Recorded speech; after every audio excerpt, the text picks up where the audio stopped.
Welcome to this special edition of Political Jungle, Race to the Bench. This spring, it appears that approximately 40 esteemed members of the bar will vie for 9 seats on the trial court of Allegheny County. Because COVID-19 has made it virtually impossible to engage in the traditional methods of campaigning, shaking hands, meeting people face to face, we have cast all that aside and invited these candidates into the political jungle so you can get to know them a little bit more intimately. In this way, we're hoping that when you fill out your ballots and you're evaluating the character and suitability of those seeking to be addressed as your honor, you're better informed. Today, we are thrilled to welcome Pauline Calabrese, the mayor of Penn Hills and candidate for Common Pleas. Welcome, Pauline. Thank you so much for having me, Steve. And I love that you said my name properly because then people can know that it's Calabrese for Common Pleas. It rhymes. That's so convenient. I know my win with Irwin, but I just don't like that.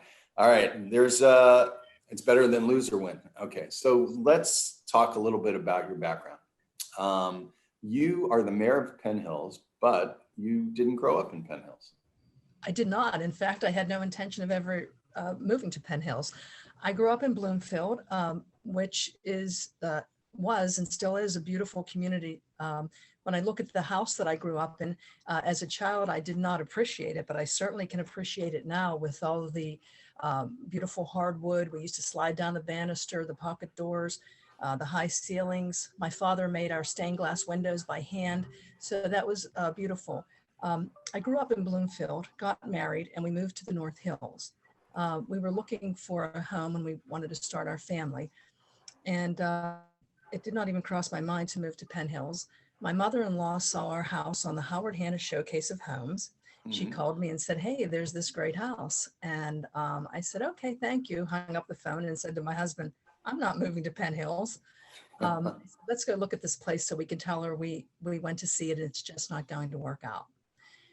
Steve, it was beautiful. I had no idea that Penn Hills had a neighborhood like that. In fact, I did not even know that Penn Hills had neighborhoods.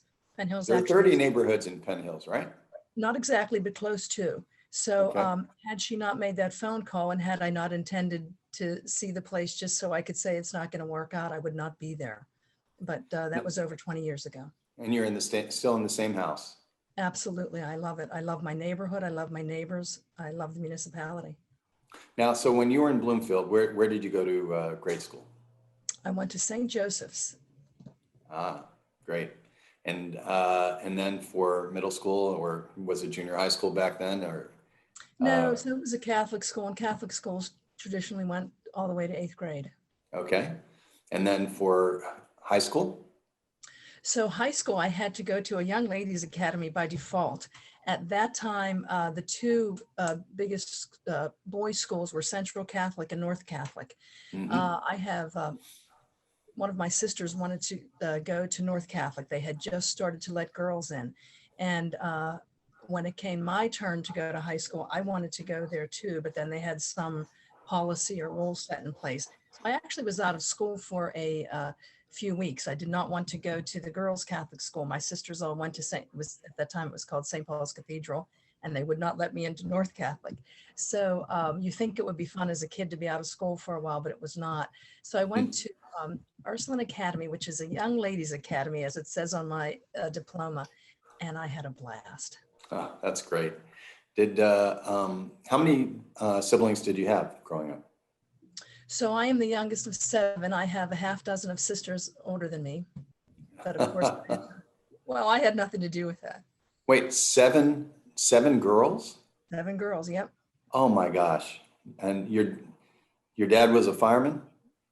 Yes. So, my father used to joke, he would say, "Look, I don't want to pay for these weddings. Just elope. We will set I'll supply the ladder and you can go out the window."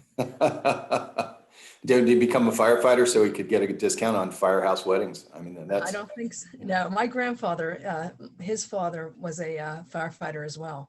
My father actually, when he retired, he was a battalion chief of the city of Pittsburgh. Oh, that's fantastic. Your family name is? Thompson. Thompson. Good Italian name. So after you finished at Ursuline, you went to Duquesne? Penn State. Penn State, of course, I knew that. You did go to Duquesne, but for law school. So Penn State, main campus? You know, I was accepted there and my parents did not want me to go there. And now I find myself doing the same thing with my kids. I don't think it's a place for freshmen. But I did graduate from main campus, sure. I went there for 3 years. And what did you study as an undergraduate? Pre-law with English and philosophy.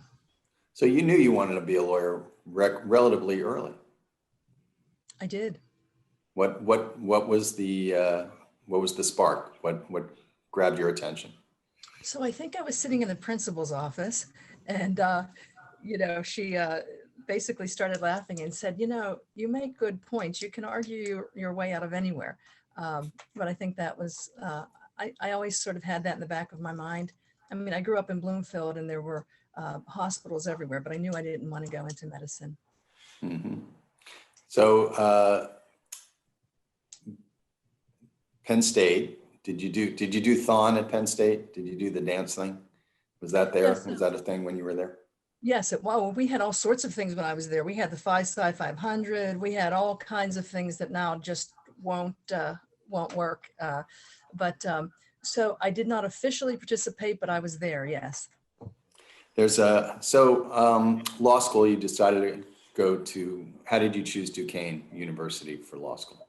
Let me back up for a minute. I was a resident. Sure. I was a resident assistant at Penn Hills as well. I'm sorry, at Penn State. So I was very much active with the folks who did participate. So how did I choose Duquesne? Well, when I look back, sometimes you think about ignorance as being bliss. I only applied to 2 law schools and it didn't occur to me that I couldn't get into law school. I applied to Pitt, which I have nothing against Pitt. My daughter goes there, but that was, it sounds arrogant. That was my fallback school in case I didn't get into Duquesne. At that time, Duquesne was the preeminent school to go to. It's still a great school. I'm just saying I don't want to offend anybody from Pitt. So what, during law school, I want to talk a little bit about this when we go into our deep dive, but what activities were you involved in? You interned on the U.S. Court of Appeals for the Third Circuit. Right. And now for Judge Mansman, one of the great judges in the history of Western Pennsylvania. I think everyone would be interested to hear the story of how you got that internship, because I think it shows some real resilience and persistence. It's a great story. So I was a 3rd-year law student, and I was honored to receive the position of being a teaching assistant. I taught legal research. It was a year-long class for 1 day per week. And I also worked in the law library. And one day as I was going into the law library, I noticed there was a posting on the bulletin board that there were internships available. And it really caught my eye that it was Judge Mansman, because I didn't know anything about her, but there was an article in the Parade magazine, and she was just a woman of so many firsts. And I just thought, I need to meet this woman. And when I looked at the requirements to apply for the internship, one of the requirements, there were many, but you could not have a job. And I thought, well, I'm not even going to get through the interview process because I'm not going to give up. I had 2 jobs. So again, I suppose with all my naivete or whatever you want to call it, I went down to the federal courthouse. The beauty of it is astounding. And I went up to her chambers. And just as I got to the glorious wooden doors, I said, I can't do this. This is the Third Circuit Court of Appeals. This is 1 step below the United States Supreme Court. So I turned around, went to get on the elevator, and I said, no, I have to do this. Went back to the door, said that again. I went back and forth a few times. Finally, I just put a steel rod up my back and I went in. And the receptionist is sitting there with about 6 people standing behind her. And they all had smiles on their face, but it wasn't like, hey, welcome. It was more like your zippers down kind of smile. And so the receptionist says, may I help you? And I said, yes, I'm here to see the judge. And she said, about, and I said, well, it's personal. She said, well, the judge isn't in, but here's her phone number. She would like you to call her. You can call her at home. I said, oh, I don't want to bother her at home. And she said, no, she considers herself a public servant. She would like that. So I called her at home and we talked for 45 minutes. And she said, come on down, let me meet you. So I went in the next day to meet with her. And when I got in there, I realized there were closed circuit televisions, that was, so all those, clearly the receptionist said, hey, you got to get a load of this. This person's going back and forth. and then we sat down and sitting in her chambers, it was like sitting in her living room. She was so very down to earth, great sense of humor, and very, very comfortable. So we talked again, and at the end of the what she dubbed as a conversation, which I know was the formal interview, we both stood up. She shook my hand and said, welcome aboard. And I was on cloud 9 to be, on the Third Circuit, one step below the United States Supreme Court. And with all the confidence in the universe, I turned around to walk out, and I walked straight into a closet. And that's great. We've shared the fact that during the years that you were an intern, I was a clerk for Judge Wise on the same court, and was fortunate enough to be able to spend a lot of time with Judge Mansman, who clearly had no pretense, and she invited the clerks to dinner and to lunch, and there's some of the greatest memories that I have growing up as a young lawyer. Let's talk a little bit. I want to talk about let's do show and tell. Let's move to show and tell. What did you bring to share with us today for show and tell? Well, I didn't bring them, but I do have a picture. I made these. So I have a picture. Sorry, I just have to pull this up. Let's see if I can get this into the camera. That's great. Are my 5 children. That's my husband and me at the beach. So of course my husband helped, but there's my family. That's you have 5 children, which is really extraordinary. Not as many, and you have boys and girls, unlike your parents. I do. I say I can count on one hand how many children I have. So I had my daughter, and then I had 3 boys. And when I went into labor with my youngest, my oldest daughter was 8 years old at the time, and she said, "Mom, when you come home," she said, "if you bring another boy, you better bring earplugs too, because I'm going to scream." Yeah.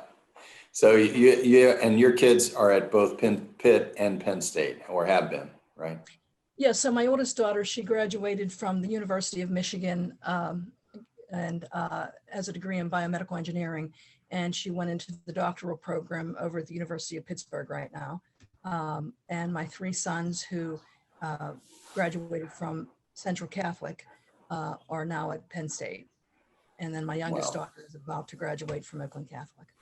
Well, that certainly is an extraordinary accomplishment. Your husband gets some of the credit. Now, your husband, how did you meet your husband, who's also a lawyer? That's right. So as I say, I grew up in Bloomfield, and if you stand on the Bloomfield Bridge, you can look in any direction. And certainly at that time, I mean, there were just so many hospitals: St. Francis, Mercy, West Penn, AGH, So I might have been the first person in all of law school who knew on day one exactly what she wanted to do. I wanted to do hospital law. That's what I was going to do. And as you know, Steve, first year, everybody takes the same classes. You move into second year and you start to take electives. So back then, you actually had to physically sign up. We didn't sign up online because there was no line. So my husband, who was not my husband at the time, not even my boyfriend, he would say to me at the time for signing up for electives, he would say, "Hey, what classes are you taking?" I would tell him, and he would say, "Oh, so am I." So there was, and then he would run and sign up for the class. Once he got the intel. So there was a class on Friday night from 6:30 to 9:30, which was taught by Ed Weisgerber. Some of you may know him. And if you weren't taking that class on Friday night, unless that's what you intended to do. So my husband's plan was to take the class and then just ask me out as friends on that Friday night afterwards. So we are about 2 weeks into this class, and it occurs to me that hospital law is really corporate work, and it was far too late for me to drop out. I wanted to be in the courtroom. So I was stuck in that class, and that's what my husband does today. He's an attorney at Horty Springer in Mattern. That is a great story. Horty Springer, one of the great healthcare firms in the city, and your husband's there. And you and I have had a nice conversation about Eric Springer, who we should remember, who passed away in the past year, who's just a great lawyer. Okay, so at this point in the show, we move into the deep dive where we talk about what gets you up in the morning, what keeps you up at night, who inspired you, and what you want to be when you grow up. So let's start with inspiration. Certainly, Judge Mansman is one of the persons who had an influence on your life. And you want to talk about her or anybody else? So absolutely. I mean, I thought it would flip around that I would talk about my mom, but I do need to point out that Judge Mansman, absolutely. I don't know if you can see it from here, but she actually waved me in. That's my, she was the one who waved me in. It was extraordinary to be with her day in, day out. I mean, I know a lot of people know of her and about her and do know her, but I mean, it was really extraordinary to be with her. She was just so down to earth and yet so intelligent and really used humor to a great degree. And certainly my mom, I'm the youngest. My mother was a nurse. She ultimately was headed for medical school before she married my father. But she was a captain in World War II. She was stationed over in Europe. And I have sisters who are nurses, and sometimes my sisters might have to work a double shift. And my mother would laugh and say, in the Army, they said all you needed was 4 hours of sleep. So they would do surgery through the night. And literally the surgeons were opening and doing the surgeons, but they were actually letting the nurses close. So when I was a child, for example, I had an injury. I sliced open, we were playing the game Release, and I got hurt, and I ran home. And while you would ordinarily take your child with such a terrible gash to the hospital, my mother laid a sheet on the couch, gave orders, told my sisters to, you get this, that, and the other thing. And she gave me butterfly stitches. And so instead of me having a scar like Frankenstein, it's a very nice, smooth. So certainly my parents with the hard work, and to see my mom to rise to the rank of captain, particularly when at that time they were not, promotions were frozen at that time in Washington. So Was your mom a fan of the show MASH with Alan Alda? Remember that? yes, absolutely. Yes. Yeah. And she said they kept moving, they kept moving the hospital closer and closer to the front line. So, and they literally were, living out there like that. Wow. So she raised you guys and worked as a nurse, 7 girls as you were growing up. She's a superhero. Let's talk about motivation. And look, you have 5 kids. I mean, that's certainly something that gets you up in the morning. Absolutely. What else? What's your passion? What keeps you going? I know you're involved in some great nonprofits and other things, but what are the things that drive you? Yeah, so I mean, I truly do come from a tradition of service. Both of my parents are veterans. My husband is a veteran. He was in the JAG Corps. My sisters, I have teachers and nurses, and they say enthusiasm is the love of the thing you're doing. So I just absolutely, people say, how can you do family law? Because that's my primary concentration. But, I think what we do is we take chaos in these families and we create some sort of order. They're coming in, they're quite emotional, and we help them to actually put order. Plan A, live as an intact family. If that isn't going to work, live as a divided family with order. I also, I was the supervising attorney at Duquesne's Law Clinic. I was on the faculty at Carlo for about 10 years. I taught employment discrimination law and some other legal classes. And I also was on the faculty at CCAC, where I taught American government and those sorts of things. Truly, my passion is to actually get in there with a tradition of service and help the people that are clients. But I also have a lot of young attorneys under me. So like Judge Mansman, I sort of consider myself a mentor and a teacher. And it really is just a pleasure to be in my firm and to teach. So when I was, earlier you asked the question, but I thought I might want to be a teacher, but I also wanted to be a lawyer. And then I discovered in my early years, when I was conducting jury trials, I was teaching the jury. And so I think it's both. So my passion is, mentoring through my children, the lawyers being under, the lawyers that work with me, and actually guiding my clients. Great. Thank you for that answer. I think Judge Mansman would be very proud. There's and I mean but that's a perfect segue to perspiration. When, you know, what makes you sweat, because you just named a bunch of things and you neglected to mention the fact that you're also the mayor of Penn Hills, the second largest municipality in Allegheny County, for which you're paid, what, a whopping $4,800 a year or something like that. Yeah, so the day-to-day operations are done by the municipal manager, and I'm very proud to say that Penn Hills has a professional staff that really does the day-to-day operations. So when you said, you know, the perspiration, Penn Hills is not one of them. That is not something. I'm very, very excited and enthusiastic about Penn Hills. Penn Hills is probably, it is a gem. You know, public relations, nobody, you know, until you go there and see what we have, it's a very exciting place to be. Right now, houses are selling and they're not on the market long. People are, it seems to be the next best place to be. There's let me ask you this on the perspiration front. In the past year, you had some high profile murders in your municipality. It's not the only place that's had this kind of gun violence, but that certainly is something that must make the challenges of being mayor very, very apparent to you. So, you know, Penn Hills has no higher crime rate than any other municipality. And to tell you the truth, we actually are probably less per capita. Over 50% of the crime that happens in Penn Hills is not done by Penn Hills residents. Penn Hills is huge. People don't realize that. We border the city, Verona, Oakmont, Plum, Monroeville. So because of our location to the turnpike and the location to the city, people will come through and pass by, but we are absolutely massive.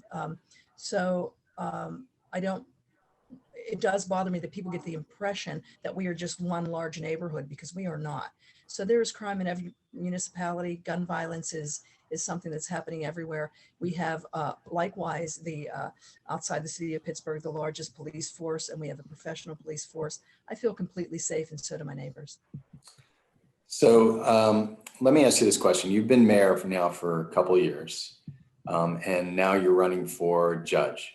And with all due respect, and I'm not saying that it is, because I know the answer to this question because I've asked you before, but to some it may seem impulsive for you to go from this one position then suddenly be running for judge, even though your career, you've been a lawyer and maybe something you aspire to. How do you explain that to the people who are considering voting for you?